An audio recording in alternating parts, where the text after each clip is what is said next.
Blockbuster video. Wow, what a difference. Welcome to Watch Mojo, and today we're counting down our picks for 50 retail outlets from your childhood that we lost along the way. The magical land, so where else would you go? When everything's a Toys R Us and prices are low. Number 50, Rexall. These stores began with a revolutionary concept for 1903. Independent pharmacists could use their collective market strength to purchase supplies and resell them under a single store name. The modernization of the 20th century made it easier to deliver health and wellness products to more North Americans than ever before. A half-century later, Rexall was a household name with thousands of locations. The model was great, but ultimately proved to be no match for huge chain pharmacy companies. Rexall stores either closed up shop or rebranded almost overnight. Today, Rexall is a moderately sized Canadian pharmacy chain. Number 49, Espre. Susie and Doug Tompkins were just two young San Francisco hippies, hawking simple, stylish clothes out of the back of their WV van. Their environmentally conscious brand struck a chord in 1968. 20 years later, Espre had become a global fashion powerhouse, known for its flashy ads and its social responsibility. You can't really expect blacks to relate to and use a white history, because it is a white history. Espre grew into a worldwide brand thanks to the explosion of mall culture. Just as video killed the radio star, the 90s and 2000s killed the mall. Sales fell through the floor and stores went dark. Today, Espre is a small chain, operating thanks to international markets and online sales. So the brand is actually still around. It's been around since 1968. What happened is that it left the North American market about 25 years ago, and it kind of re-entered, but really it turned into a European brand over the last 20 years. Number 48, TGNY. Tomlinson, Goslin, and Young were three Oklahoma boys with bright dreams when they founded TGNY in 1935. The brand sold itself to small-town America by marketing their budget-friendly merchandise. To our 84-page holiday shopper's guide for the lowest prices of the season. It spent years as a rural American staple, soon growing through bigger towns and suburbs. There were once more than 900 TGNYs across the United States. That all came to an end in the 1980s. Their 1986 acquisition didn't help matters. TGNY ultimately shuttered its doors one by one until their brand faded into retail history. This came to us as a shock because we didn't think we were going to close. Number 47, Gimbels. Adam Gimbel was a mild-mannered resident of Vincennes, Indiana, who decided to open a modest dry goods store in 1842. The store grew, converting into a Milwaukee department store in 1887. My dad's smart. He got it at Gimbels for $6.99. That's half price. I love my dad, and my dad loves Gimbels. They opened a Philadelphia location 7 years later. The store became a Philly staple, founding the Gimbels Thanksgiving Day Parade. Gimbels only grew from there, and by 1930, it was the biggest department store chain on Earth. It was even the setting for the movie Miracle on 34th Street. You see? I told you he'd get me one. In 1973, a mega corporation gobbled Gimbels up and closed all of its stores by 1986. Their iconic locations became prime real estate for other department stores. Number 46, Kinney Shoes. The small upstate town of Waverly, New York, was the site of the first Kinney Shoes back in 1894. Named after its founders, Kinney Shoes was a go-to spot for relatively inexpensive quality shoes. Kinney. We only sell the right shoe. The concept was a hit, expanding across America to become a well-known supplier of footwear. Known for its wide selection and competitive prices, Kinney Shoes thrived throughout the 20th century. Its sub-brand, Foot Locker, was born in 1974. Though popular, the company that acquired Kinney decided to shutter all the stores by 1998, moving forward with the Foot Locker as a new spin-off company. Find the right shoe for you. We're America's most complete athletic footwear store. Number 45, Mervyn's. Mervyn G. Morris was the entrepreneur who, in 1949, founded Mervyn's in San Lorenzo, California. He hopped on the post-war department store gravy train, offering affordable, quality merchandise. Open. Hi.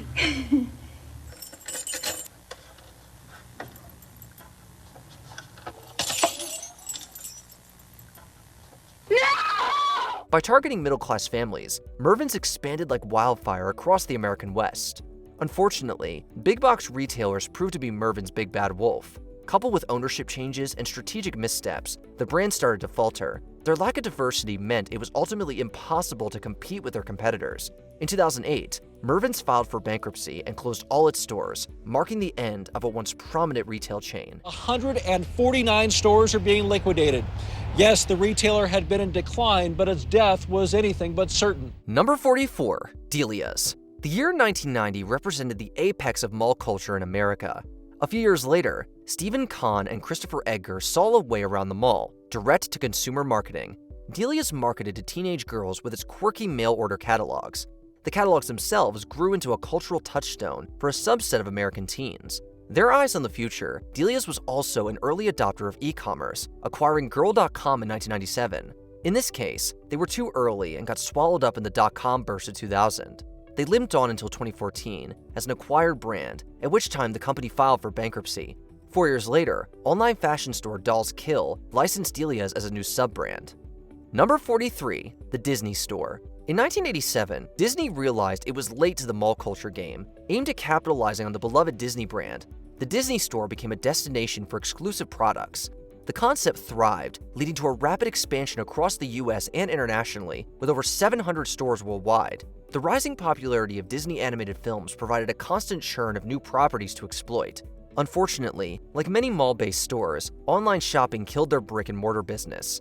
Despite efforts to innovate and revamp the in-store experience, Disney announced the closure of most physical locations in 2021. Disney now sells its branded products online and through bigger retailers like Target. Number 42, Dress Barn. Rosalind Jaffe was a trailblazer for women in business. In just a few years, she went from living in a one-bedroom Manhattan apartment with 3 roommates to owning a company. I am digging this style. Jaffe went to Stamford, Connecticut in 1962 to start Dress Barn, a women's discount fashion retailer. Dress Barn expanded rapidly, nearly reaching 800 stores nationwide. It focused on customer service and understanding the needs of middle-class women. With the rise of e-commerce and changing consumer preferences, the business struggled to adapt to the shifting landscape. Online retailers and fast fashion brands eventually eroded its market share. Despite efforts to modernize, Dress Barn's parent company announced its closure in 2019. Dress Barn is closing its 650 stores nationwide. The women's fashion store, which has a location in Pismo Beach, says it will eventually close all of its stores, but did not give an exact timeline. A year later, it found new life as an online-only retailer. Number 41, 99-cents only stores. This ultra-low-cost retailer was founded in 1982 by Dave Gold in Los Angeles, California. Gold believed in a somewhat unique vision of a store. He would offer high-quality items at a low fixed price. People are amazed at the deals the 99-cents only stores is delivering this Easter. But really, it's just another day at the 99. The concept was a hit, and 99-cents only stores spread rapidly. However, competition was the store's Achilles heel. Other discount outlets cannibalized the market. Due to rising costs, the store also had to raise prices, undercutting its core brand. The year Dave Gold died, 2013, the chain was sold to a private equity firm. After a decade of getting gutted by venture capitalists, inflation was the nail in the brand's coffin in 2024. Well, you can call it the end of an era. All 99-cents only stores are closing. Number 40, Tweeter. Tweeter for times like these. Tweeter, aka Tweeter Etc., aka Tweeter Home Entertainment, was a New England consumer electronics chain. Founded in Boston by Sandy and Michael Bloomberg in 1972, the chain grew and grew throughout New England. In the 1990s, Tweeter started a campaign of national expansion by buying out chains in other markets. They expanded to Chicago, Florida, and Atlanta through acquisitions of other electronic franchises. By the end of its time, Tweeter specialized in flat-screen televisions. I'll look into this Tweeter thing, but no promises. In the spring of 2007, Tweeter had around 100 stores nationwide. Even before the Great Recession hit, half of those stores had closed. By the time the waves of the recession receded, Tweeter went bankrupt. Number 39, Stephen Barry's. Stephen Shore and Barry Prever were college students at the University of Pennsylvania in 1985. They recognized that university bookstores and gift stores sold goods with an absurd markup. They saw an opportunity, founding a chain targeting college students with bargain basement prices. Stephen Barry's was a retail clothing store that focused on casual clothes, accessorizing, and footwear. They expanded to college campuses and malls across America, eventually reaching 276 stores in 39 states. Stephen Barry's seemed destined to conquer, earning such praise as Hot Retailer of the Year in 2005 and Marketer of the Year in 2007. Before the decade was out, the chain went belly up. Like so many others, Stephen Barry's was taken out by the Great Recession. Goodbye, recession. Hello, depression. Number 38, Club Libby Lou. Some stores make the decision early on that they aren't selling goods, but an experience. That was the logic behind the short-lived Club Libby Lou franchise. Named after the childhood imaginary friend of founder Mary Drolet, Club Libby Lou served girls from ages 4 to 12. It provided girls and young tweens with makeovers, dress-up parties, stuffed animals, and custom cosmetics. You can be like Hannah Montana with the new on-tour makeover at Club Libby Lou. Perform with your bling and sequin tank, microphone, and more. At its peak, Club Libby Lou was a subsidiary of Saks and had almost 100 locations nationwide. By November 2008, the miserable state of the economy forced Saks to shutter Club Libby Lou's doors. Number 37, Crazy Eddie. Crazy Eddie Antar was a Brooklyn-based businessman who opened up an electronics retail chain with his brother Sam. The store and their Crazy Eddie commercials were a New York City staple in the 1980s. This is it! It's Crazy Eddie's greatest clearance sale ever! Crazy Eddie's soul-lashing prices on specially marked items in his enormous inventory. Stereo equipment, video equipment, color TVs, car stereos, CVs, telephone equipment, disco equipment, and professional products. The chain was widely successful, with just one wrinkle from the very beginning. Eddie and Sam were crooks. They committed an absolutely gobsmacking amount of fraud, and their books were a complete sham. Well, initially he was just stealing and garden variety tax evasion, but then he came up with a better idea. You see, by taking his own money, stealing it, and putting it back on his books. It was raining cash. By 1983, it became difficult for Eddie to hide his criminality, so he took the company public. Eddie pumped and dumped a ton of stock, lost the business, and then went to prison. The initial investigation into the Crazy Eddie fraud, the SEC thought that we deliberately understated our numbers to take over the company on the cheap.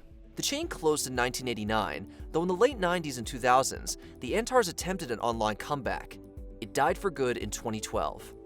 Number 36, Loehmann's.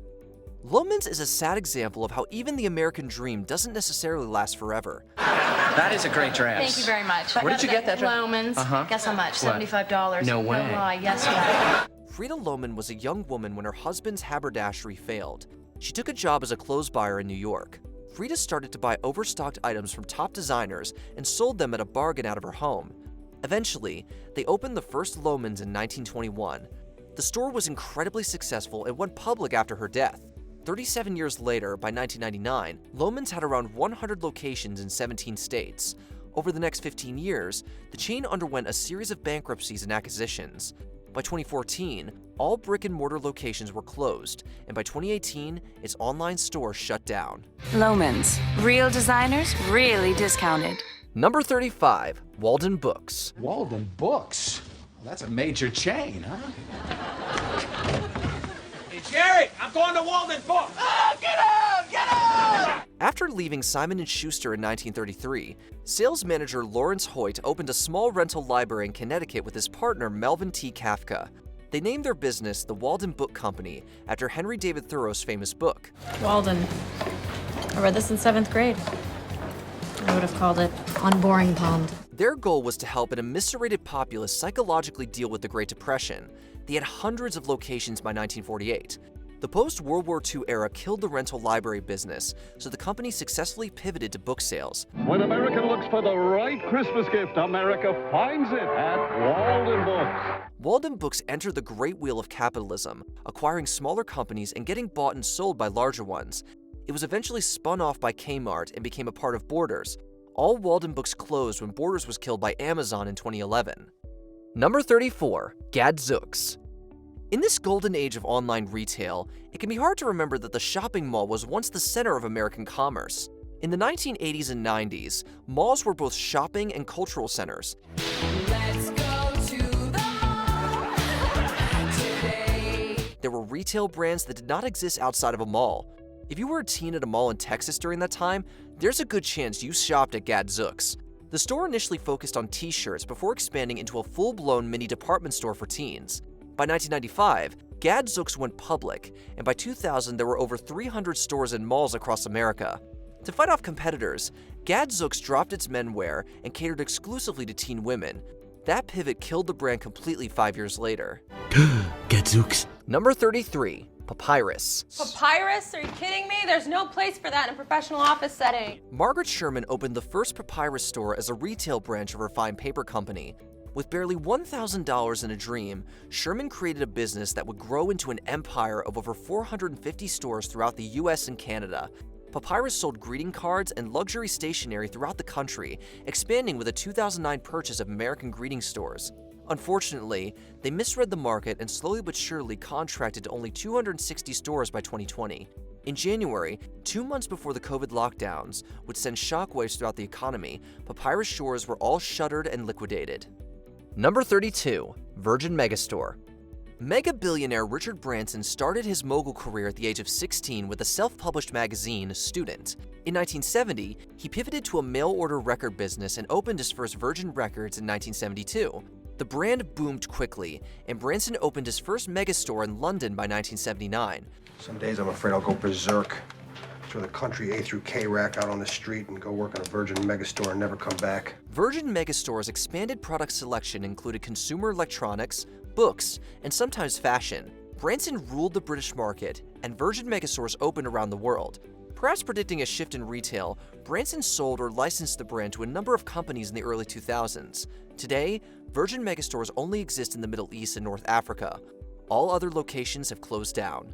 Number 31. Suncoast Motion Picture Company. There are over 10,000 great movie gifts at Suncoast, like the comedy hit Beverly Hills Cop 3, 4 Weddings and a Funeral starring Hugh Grant and Andy McDowell, and Jim Carrey in The Mask. Thanks to the invention of VHS tapes, and to a lesser extent Betamax, Hollywood discovered a profitable secondary market for movies.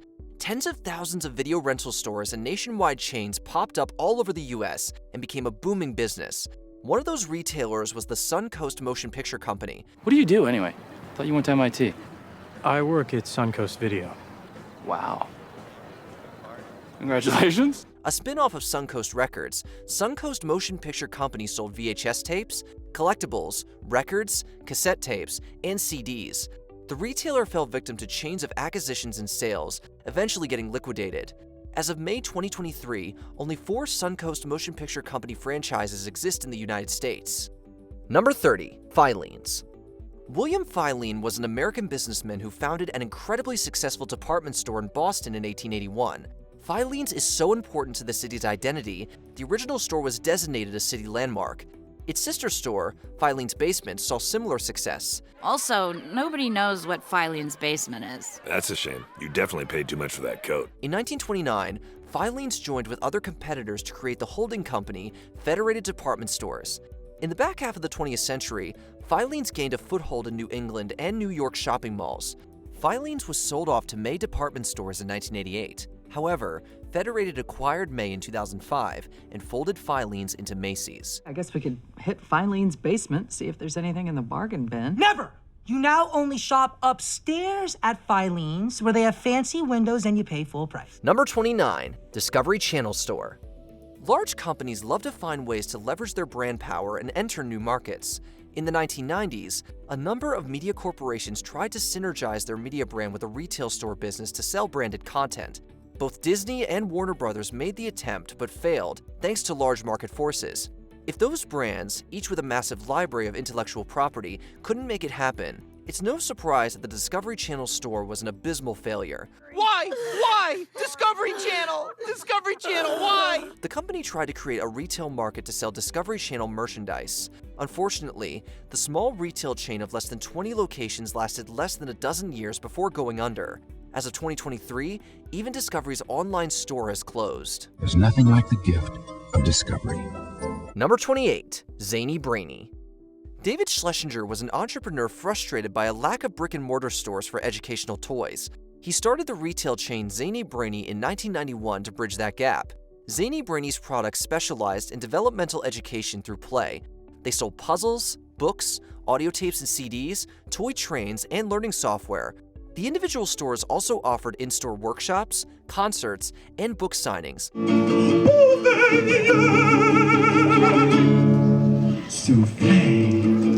Though the retailer was eventually purchased by FAO Schwartz, it never really found a long-term market. Zany Brainy filed for bankruptcy protection in 2001. Less than 2 years later, all its locations shut down. Number 27, Models. Memories begin now. You gotta go to Moe's. After 140 years in business, Model Sporting Goods learned the hard way that not everyone has to go back to Moe's. Morris A. Model, a Jewish immigrant from Hungary, founded the sporting goods store in Manhattan in 1889. Over the next century, his descendants grew the business into a profitable chain, operating over 150 stores in New York, New Jersey, and Pennsylvania. By 2014, however, rival Dick's Sporting Goods had sued the company. They accused CEO Mitchell Modell of wearing a disguise to learn Dick's retail secrets. By mid-2020, every Modell's store had closed, attempting to rebrand as an online-only business. If it has anything to do with baseball, it's probably on sale at Modell's. Finish with the mid sign already. Come on, the mid. Number 26, Movie Gallery. Movie Gallery was founded in 1985 in the middle of the ascension of home video. By the mid-1990s, the company launched an aggressive campaign of expansion. They added new franchises, bought out the competition, and built new stores. In 2005, they merged with competitor Hollywood Video to become the second largest video chain in North America. They had reached 4,700 stores in the US and Canada with more than $2.5 billion in revenue. But it all went downhill from there. We're going downhill, and I can't reach the brake! The rise of video on demand and streaming services destroyed Movie Gallery and Hollywood Video just as it had with Blockbuster. By 2010, even the contents of the corporate headquarters were auctioned off. Number 25, Pier 1. The ripple effects of major global catastrophes can spread into every aspect of life. The Great Depression, Great Recession, and the pandemic all caused global shifts in consumer habits. In an adapt-or-die world, even large and powerful retailers fall victim to global trends. Tell that to the folks at Pier 1. In establishment, I'm no longer allowed inside. Pier 1 had risen to national prominence in the furniture and home decoration space. By January 2020, the business was struggling, and they announced the closure of almost half of their locations. The pandemic was the final nail in Pier 1's bespoke coffin. After all the stores shut for good, Retail E-commerce Ventures, Rev, acquired the company. Rev has a penchant for buying dying brands and pivoting to e-commerce. Unfortunately, in spring 2023, Rev announced that it too may go bankrupt. Number 24, Kmart. Inspired by a meeting with the founder of Woolworths, businessman S.S. Craigs founded his first big box department store in 1899. The first Kmart branded store opened in 1962 in Michigan. The next 30 years saw almost exponential growth.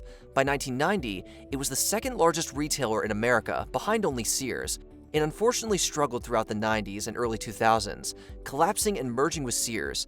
We own Kmart now. No. Both brands suffered further decline over the next decade, until Kmart underwent its second bankruptcy and sold off its stores. By 2019, virtually all Kmart locations were shuttered. As of April 2022, there were only 9 Kmarts left in the world. Tell him, Ray. Kmart sucks. Number 23, Lord & Taylor. Lord & Taylor was the oldest retailer in America, having been founded in 1824 when John Quincy Adams was president. For almost 2 centuries, Lord & Taylor rose to become synonymous with luxury branded clothing. 6 different parent companies saw Lord & Taylor through 2 world wars, the Great Depression and the Great Recession. Unfortunately, the company could not survive the impact of the COVID-19 pandemic. Retail locations were closed in March of 2020 and reopened by July, but the damage had already been done, and Lord & Taylor filed for bankruptcy in August. I declare bankruptcy! In 2022, the brand relaunched under new management as an e-commerce luxury retailer. Number 22, Bed Bath & Beyond. This retailer went through a long, slow, painful demise. The company shifted from a small retail chain of local stores to a Megastore chain in 1985. It reached over $1 billion in sales in 1999, and there were over 1,100 locations by 2011. Let's see what we got on hot tips, all right? Whoa. The new bath mats are in. Declining profits led to a big shakeup in 2019. Investment firms purged the CEO from his perch and restructured the board of directors. They accused the company of nepotism and poor management. The pandemic proved to be a fatal blow for Bed Bath & Beyond, pulling the trigger on the starter gun for store closures. After limping along for several years, the company announced the full closure of all stores by July 2023. Number 21, The Limited. The Limited was an Ohio-based clothing brand that became a mall staple in the 1980s and 90s.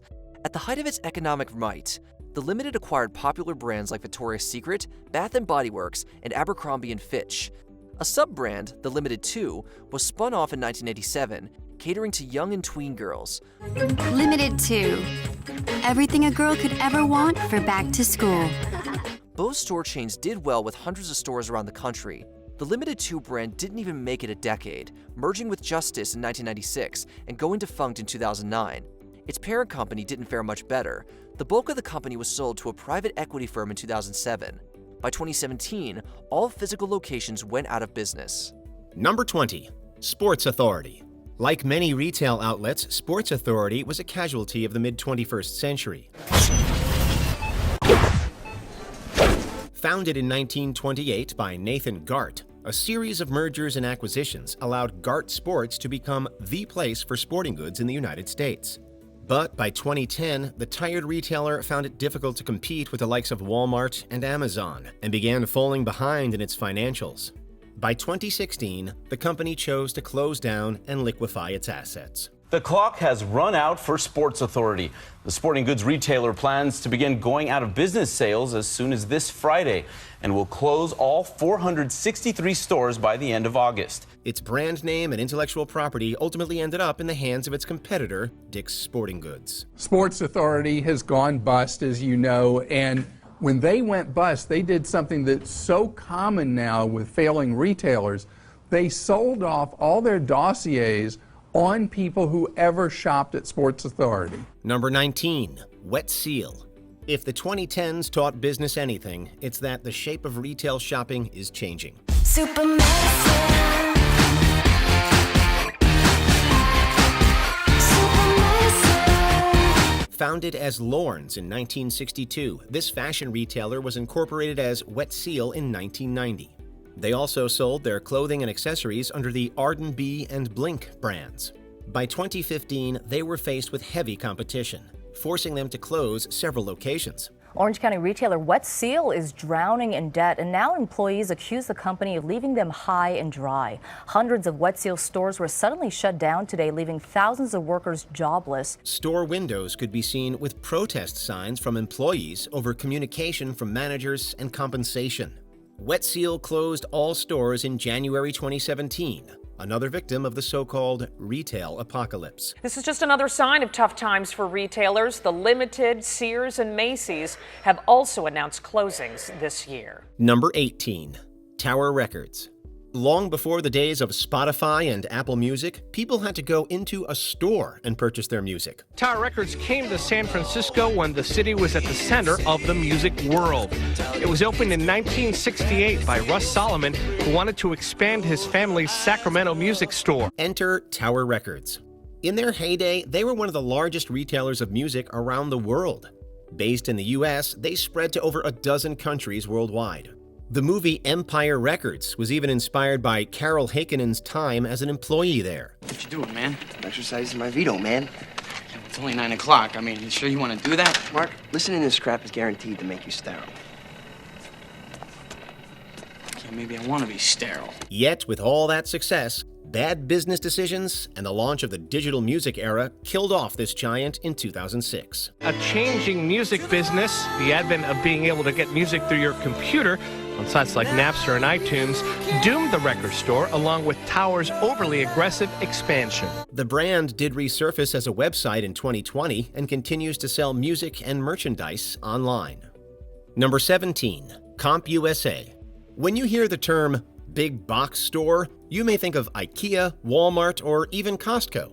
One such player in this space was the now defunct computer store, CompUSA. All across America, computers are changing people's lives, and one company is changing the way people buy them, CompUSA. With the brands you want, all at guaranteed low prices. A purveyor of technology products, they were very similar to competitors like, say, Best Buy. And therein lies part of the problem. CompUSA employees were told of the sale at a meeting this morning. The company had been losing money against competitors like Best Buy. Their corporate strategies were out of touch, and they were destroyed by the competition. They were eventually sold to Systemax in 2008, and their last CompUSA stores were rebranded as Tiger Direct, which also phased out of retail in 2015. Tiger Direct is a top 25 online retailer with over 200,000 products and retail store locations. Number 16. KB Toys. It was 1946 when brothers Harry and Joseph Kaufman opened their own candy store, aptly named Kaufman Brothers. I'm a kid and you're my toy store. You're easy to like, cause you're just right. You're my friend, KB. That quickly turned into a wholesale toy company in 1948 and a shopping mall staple in 1973. In the 1990s, a series of additional acquisitions brought the company hundreds of new store locations, totaling 1,324 by 1999. In creating the new kbkids.com, we went to the experts. They know what's hot. Now you can too. They know exactly what's right for them. But a combination of both a poorly timed dividend deal in 2002 and a drop in sales the following year sealed the company's fate. Neither a bankruptcy filing or a restructuring of the company was enough to keep it afloat. The company had been looking to liquidate more than 100 stores across the country. The closing was a disappointment to this dad who's been coming to the store over the last 2 decades. This is one of the better ones, so kind of sad to see it go. They were eventually sold to their biggest competitor, Toys R Us, in 2009. Number 15. Warner Brothers Studio Store. In 1991, Warner Brothers entered the retail space, selling the likes of Looney Tunes and DC comic books merchandise. Eventually opening 130 stores across the country, the chain thrived for a short time. It's been an incredible ride so far. The studio stores have been one of the fastest and most successful retail store ventures in history. Successful beyond anyone's most optimistic projections, including mine. However, the AOL-Time Warner merger was completed in 2001, and the newly formed company had new plans. AOL's acquisition of Time Warner cost over $160 billion, making it one of the largest mergers in history. At the time, it seemed like a really good idea. With sales in decline and retail shops floundering in general, the newly formed conglomerate saw the writing on the wall. It took them less than a year to put the nail in the coffin on this chain when their last store closed on New Year's Eve, 2001. Well, that's all, folks. That's my line. Number 14. Payless Shoes. Much like many of the other stores on our list, Payless started with humble beginnings, only to fall victim to our ever-changing times. But you can get these same shoes at Payless for $19.99 or lower with our epic holiday deals. Why pay more when you can pay less? Formed in 1956 by cousins Louis and Shell Pozes, Payless became known for its unique line of shoes called Pro Wings, as well as a plethora of other footwear-related products. Now all $9.99 sandal and canvas shoes are just $8.99. 2 pair, $7.99 each. 3 or more, $6.99 each. At the Payless Shoe Source Buy More, Pay Less sale. But in the midst of the retail shift in the 2010s, Payless filed for bankruptcy twice, eventually shutting down all operations in North America. Payless closed all of its remaining North American stores, more than 2,000 of them, in 2019 after filing for Chapter 11 for a second time. The company emerged from bankruptcy in January 2020. They do continue to operate stores in other parts of the world and online. Number 13. Ames. Department stores have always been common in big cities, but when Ames opened up in 1958, they went after the retail market in much smaller populated areas. It's coming to every Ames discount department store to make sure these advertised sale prices are as low as you'll find anywhere. This led to a boom in business and expansion, which reached up to 327 stores. It did not, however, come without a cost. Poor decisions around consumer credit resulted in a bankruptcy filing in 1990. The company survived and by 1993 was turning a profit again. Oh, I saved $11. $20.99. Wow. $10.50. I saved $41. But the success didn't last. By the turn of the century, Ames had begun closing many of its stores and filed a second bankruptcy in late 2001, which saw the end of this store. This comes 20 years after the discount chain went out of business, so that'll be something else to see. Number 12. Tivana. No matter how large a corporation gets, you have to remember that they all started out small.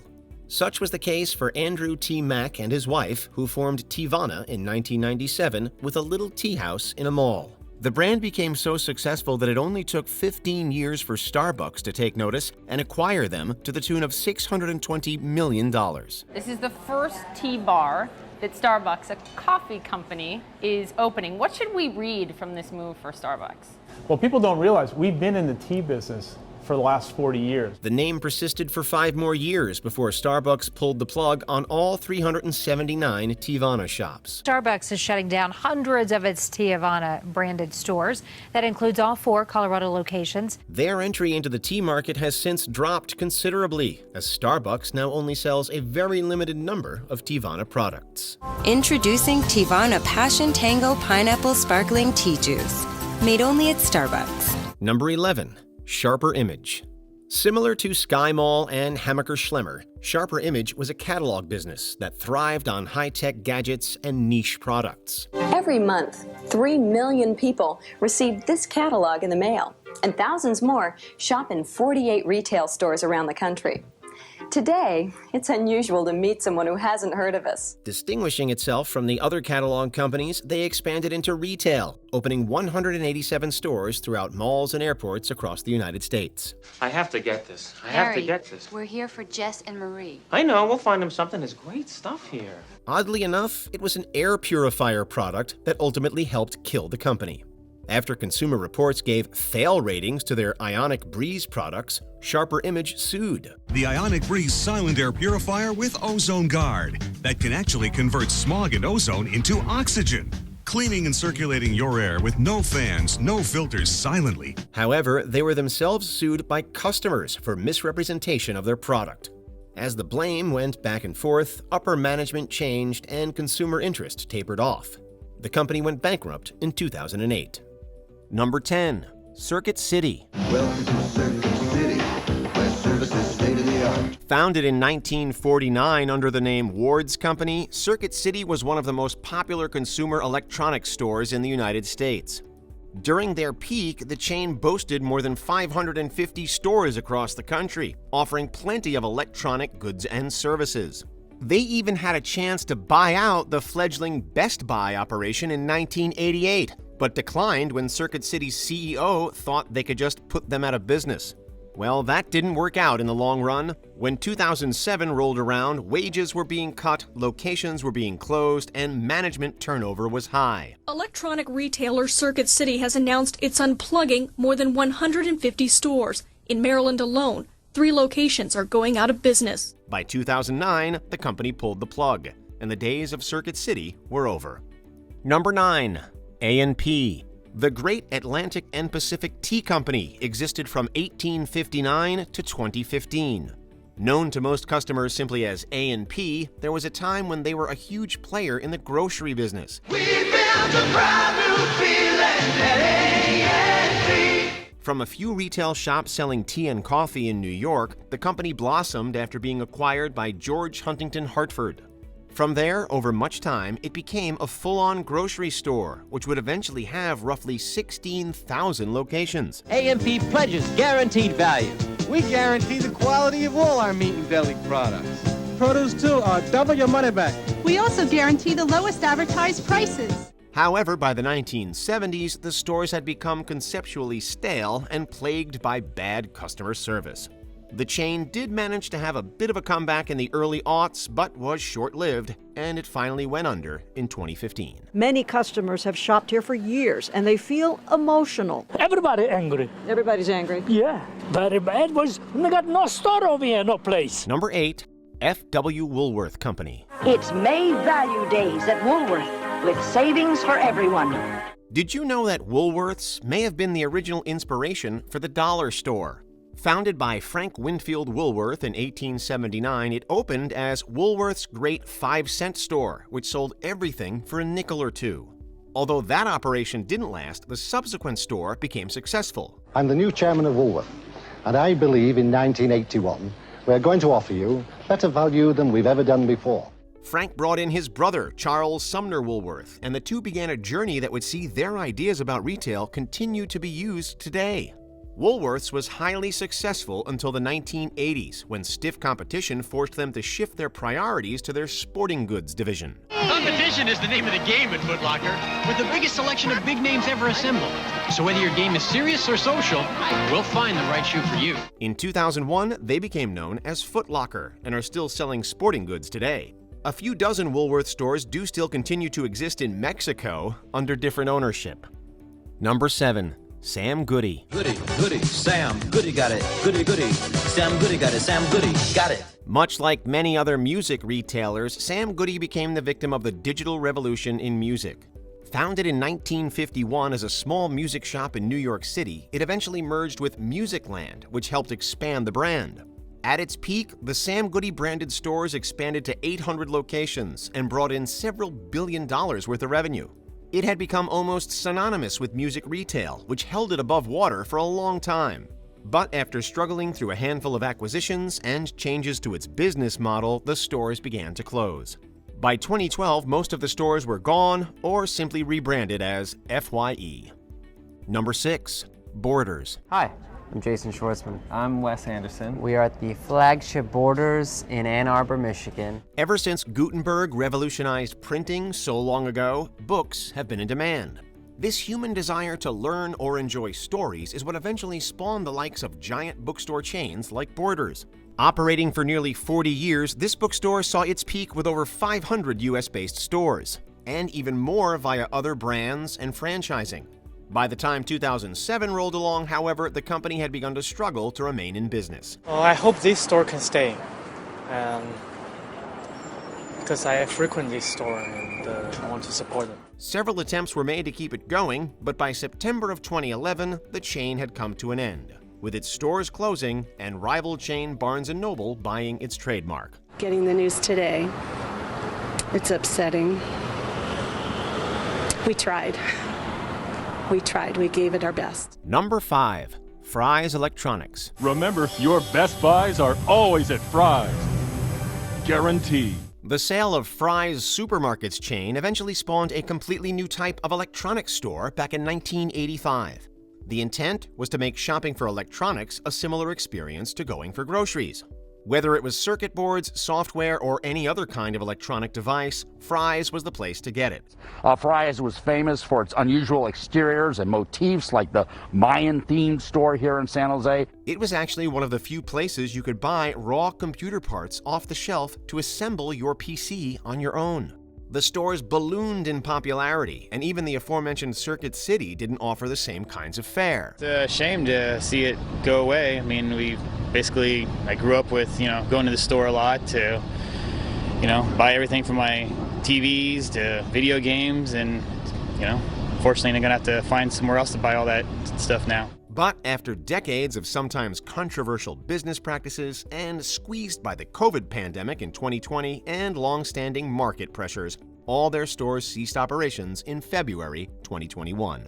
All 31 Fry's stores across 9 states closed effective immediately. Are you a customer? Not any longer, it would seem. Number 4. Linens and Things. If there is one common thread connecting many of these now defunct businesses, it's that for many of them, a combination of acquisitions and management changes seems to be their undoing. Formed in 1975, this home textile and housewares big box retailer grew considerably by the time it opened its 55th store in 1983. Linens and Things, keeping America's homes beautiful through quality, selection, and 20 to 40% off regular prices every day. Linens and Things, Linens and Things. It was acquired and then eventually spun off as its own entity again in 1996, but then reacquired by Apollo Global Management in 2006. The company then truly began to find itself in financial difficulty. But the nail in the coffin came with the credit crisis. Possible buyers couldn't get credit to purchase the company, and now 371 stores are set to close by the end of the year. A series of losses combined with a decline of sales eventually forced the company to pull the plug on their stores by 2008, going online exclusively. Number 3. Radio Shack. So much more than just a store. The best in America, Radio Shack. Nobody compares to Radio Shack. The humble beginnings of Radio Shack began back in 1921. The company focused its sales strategy on radio and electronics hobbyists. For decades, this gave them a lucrative market to fill, and interest in electronics eventually grew even further with the new computer and video game age. It was also Radio Shack that produced the famous TRS-80, one of the first widely available home computers. Let your children discover tomorrow's technology today. The TRS-80, the biggest name in little computers. Only at Radio Shack. But much like many other retailers, their popularity declined with the rise of online shopping and fewer hobbyists to buy their wares. Though perhaps more damaging has been the retailer's failure to attract younger shoppers. By 2017, the company had gone bankrupt and was no longer the giant retailer it once was, with a smattering of stores remaining under different ownership and eventually the brand being scooped up to attempt viability online. What? The 80s called. They want their store back. Number 2, Toys R Us. Who doesn't remember wanting to be a Toys R Us kid? From toys to video games to books to bikes, this was a chain that had almost everything a child could possibly want. From bikes to trains to video games, it's the biggest toy store there is. Gee whiz! But like many retailers over the last few decades, they struggled to keep up with the times and competition with the likes of mass market stores and online shopping. It was unprepared for what no one saw coming. The dot-com era and the rise of the big box store. In 2017, the chain filed for bankruptcy and began liquidating their assets. By the middle of 2018, they had closed most of their U.S. stores, with the last 2 closing in 2021. I feel like kids are gonna miss out on the best store ever. I still love the store. However, you can still find Toys R Us stores across Canada and Asia. Before we continue, be sure to subscribe to our channel and ring the bell to get notified about our latest videos. You have the option to be notified for occasional videos or all of them. If you're on your phone, make sure you go into Settings and switch on your notifications. Number 1, Blockbuster. One of the biggest industries to emerge from the creation of the VCR was the home movie rental business. Fast checkout, 24-hour quick drop return, open late every night. Well, the perfect video store. Welcome to Blockbuster Video. Is popping up all over the country. There's one near you. At the inception of the movie business decades earlier, no one had ever expected people to want to watch their movies at home instead of at theaters. With more than 30,000 stores open globally at its commercial peak, if you wanted to rent a new release, odds are you went to Blockbuster Video. Oh, plus they have all kinds of video games for the kids. Video rentals became ingrained in our culture, and Blockbuster profited mightily. But as streaming services and mail-in DVD options became available over the years, the days of Be Kind, Rewind were over, and Blockbuster famously ceased to be. Its various partnerships folded, and stores worldwide were rapidly plunged into administration. We're closing early. Its 9,000-strong chain had been reduced to one single franchise in Bend, Oregon. Did your favorite store in boom times go bust? Let us know in the comments below. And you heard that the store was closing. It was a little heartbreaking to you. Yes, I was kind of sad. Did you enjoy this video? Check out these other clips from WatchMojo, and be sure to subscribe and ring the bell to be notified about our latest videos.